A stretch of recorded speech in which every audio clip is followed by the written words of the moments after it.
లోకి వెళ్ళిపోయింది. అప్పుడే అటువైపుగా వెళ్ళిన కోతి, తల్లి జింక అది గమనించాయి. కానీ ఎదురుగా పులి వస్తుండడంతో ఏం మాట్లాడకుండా ఉండిపోయాయి.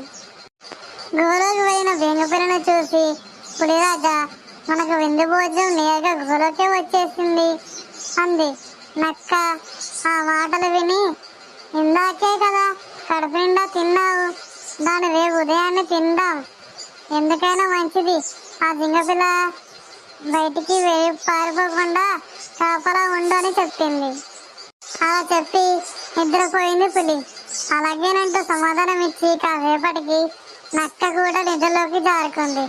అదే అదనుగా వెంటనే కోతి గుహలోకి వెళ్ళి జింకపిల్లను తీసుకొచ్చింది. అది పరిగెత్తుకుంటూ వచ్చి తలని మర్చుకుంది. బయటికి వచ్చినప్పుడు చాలా జాగ్రత్తగా ఉండాలి, అమ్మ లేకపోతే ఇంకెవరైనా పెద్ద